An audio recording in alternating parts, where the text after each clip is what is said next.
Well,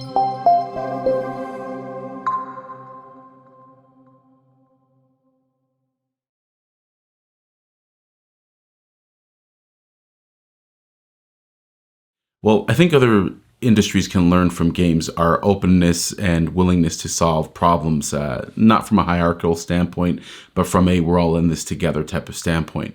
One of the best parts about making games is the fact that everyone brings their capabilities to the table, our functions, our know how, our hard skills, and we just jam. This concept of jamming, this concept of exploring of what can happen using our imagination and using this idea that everything is achievable as long as we can sort out how to align things is a fantastic type of way of doing things. I think ultimately in the day, if the C-suite and the executives get involved with the functional managers, or in some cases on the ground technicians, you're going to find yourself in a better position to come up with really innovative ideas that spur the boundaries of what is possible, and more importantly, even engender entrepreneurship and creativity within every aspect of the organization.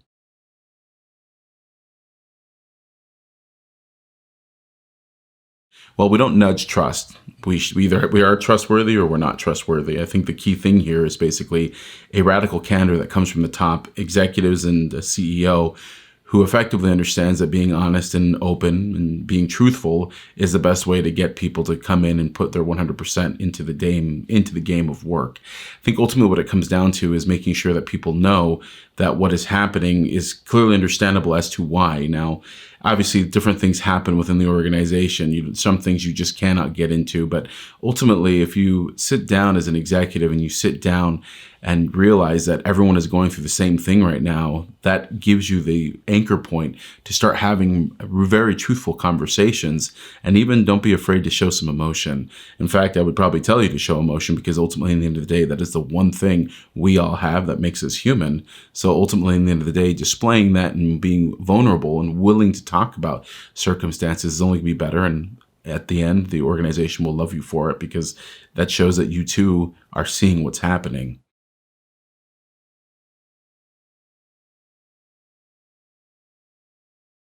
Let's talk about culture first. I think culture basically comes down to the understanding of what makes us unique and what is it that we do when we're not watching. When the CEO is not watching, how does the company behave? And I think ultimately culture comes down through the actions that we do. So obviously, as we start to engender this type of open and transparent environment, a creative environment, an environment in which we're trying to solve problems together, we then find ourselves in circumstances where we leverage technology to do very simple things like, cross networking between departments, or games night, boards night, basically where we get pizza for everyone delivered and then we eat together while on Zoom just talking about whatever.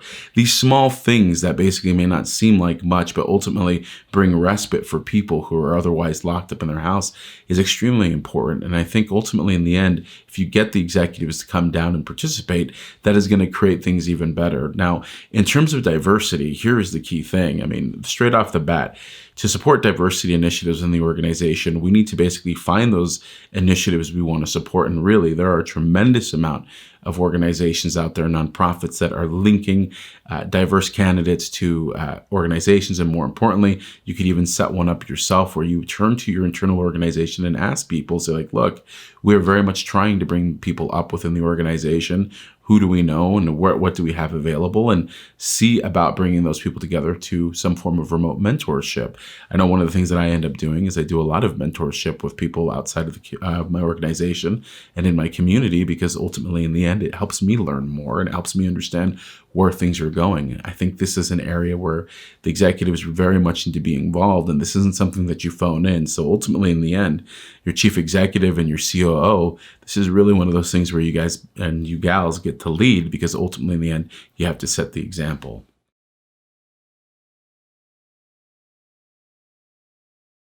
So here's the thing about bureaucracy. It makes sense when everything is predictable. When it's not, that's a place where you start to realize, well, we just do this because we do it rather than actually having a point.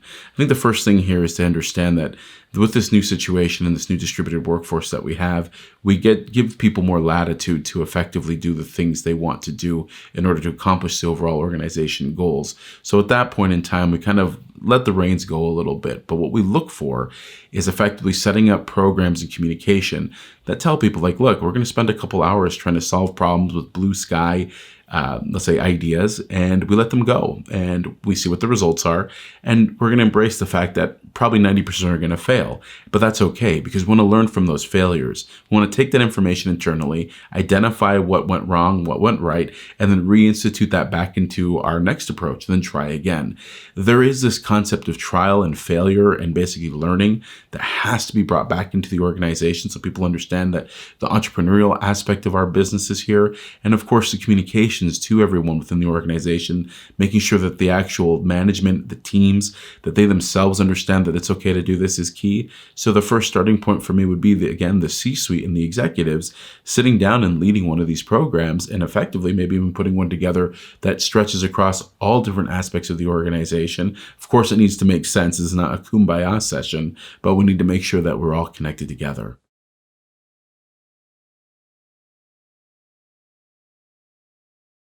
I'm a bit of a wonk. I love policy. I love economics, and political policy, I should say.